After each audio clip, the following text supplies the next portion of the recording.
पुराने और बंद पड़े मकानों के बारे में अक्सर कहा जाता है कि वहां भूत प्रेत अपना डेरा बना लेते हैं।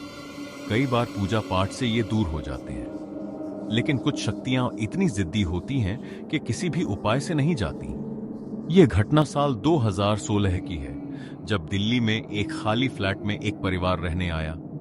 उस परिवार में वीरेंद्र, उसकी पत्नी रमा, उनकी छोटी बेटी आभा और वीरेंद्र का छोटा भाई हरिंद्र था। घर में प्रवेश करते ही उन्होंने हवन कराया ताकि किसी भी नकारात्मक शक्ति का असर खत्म हो जाए। शुरुआत के कुछ दिन बिल्कुल सामान्य रहे। वीरेंद्र और हरिंद्र सुबह काम पर चले जाते, आभा स्कूल चली जाती और रमा दिन भर घर में अकेली रहती।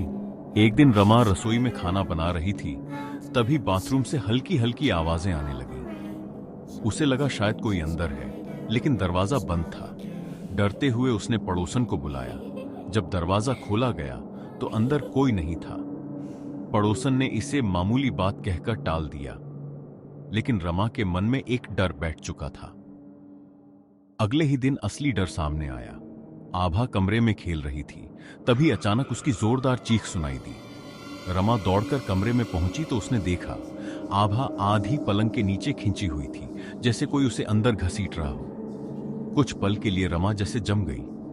फिर उसने हिम्मत जुटाकर आभा को जोर से खींचकर बाहर निकाला। डरी हुई आभा ने रोते हुए बताया, मम्मी, किसी ने मेरे पैर पकड़कर मुझे नीचे खींच लिया।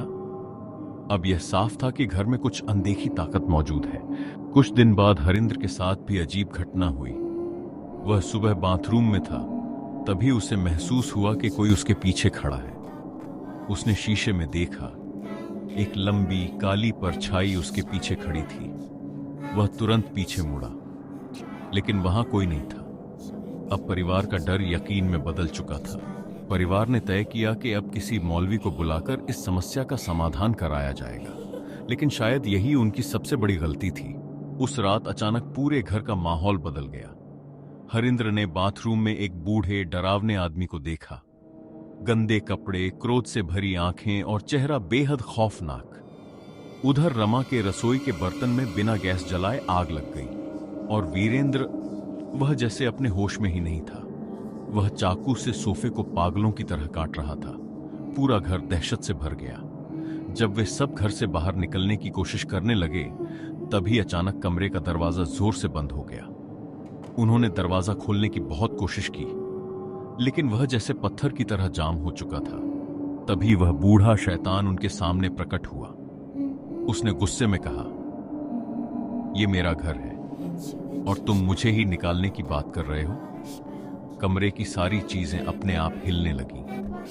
अंधेरा बढ़ता जा रहा था और मौत जैसे उनके सामने खड़ी थी। चारों लोग डर के मारे भगवान को याद करने लगे। कुछ देर बाद अचानक वह बूढ़ा आदमी दीवार में समा गया और गायब हो गया। उस रात ही वीरेंद्र का परिवार बिना कुछ लिए सब सामान छोड़कर वहां से भाग गया। उन्होंने न तो कभी वापस आकर अपना सामान लिया और न ही मकान मालिक से पैसे वापस मांगे। आज तक किसी को नहीं पता वह परिवार कहां गया और उस फ्लैट में आज भी कोई रहने की हिम्मत नहीं करता।